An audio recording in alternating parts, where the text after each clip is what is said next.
I think it's very difficult for us to understand our embodied environments well enough to duplicate them in a healthy and comprehensive manner in the virtual world, because we just don't understand what it is that we're doing when we actually do things rather than represent them. So, for example, I've thought a lot about online university.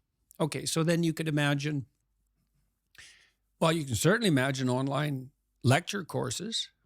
And you could say, well, the fact that they can be delivered on a large scale very inexpensively is a virtue. You can bring the knowledge to a very large number of people at a low cost. So why not do that?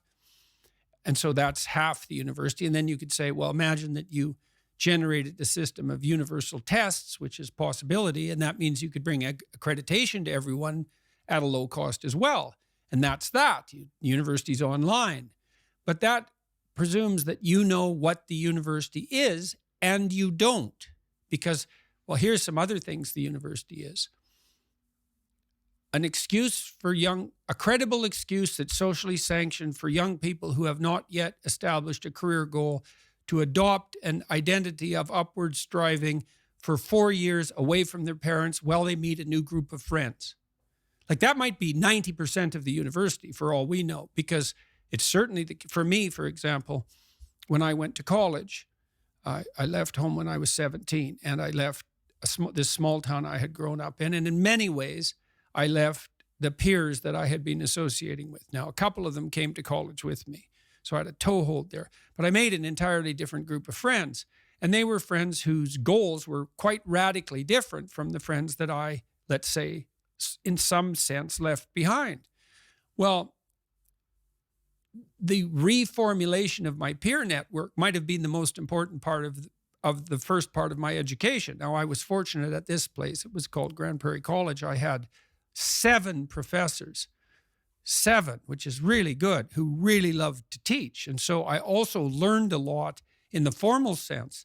But while I was doing that, I was also negotiating, well, how much partying do you actually do? Because 0 isn't the right amount, but every goddamn night till 3 a.m. isn't the right amount either, because you have to balance that in some sense with practicality and upward striving. And so, and how do I live with other people, my roommates? So I had one roommate who's a really good friend of mine still, and he walked 1,000 miles with me this year when I was ill, literally.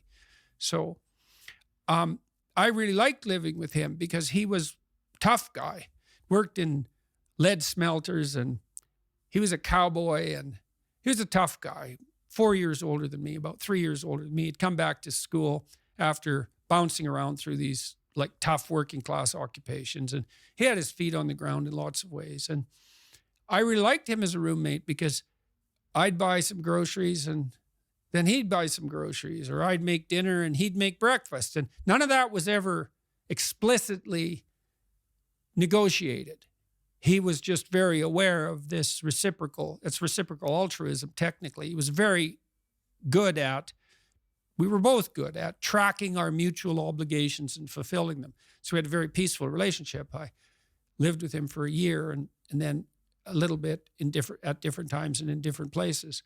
And I learned to live with a whole variety of roommates. I had many roommates.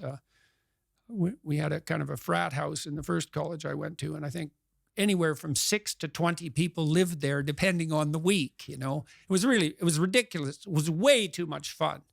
And that was also a problem. But when I look back on that time in my life, I certainly can't reduce the educational experience to virtual classes and virtual tests. That's 10% of it. And we don't know how to replicate those environments that are so formative, especially in their everydayness, because you live with your roommates. That's a 24-hour thing. And so the problem with virtualization is that we don't understand our environments well enough to be certain that we're not excluding something vital when we concentrate only on what we think conceptually is important.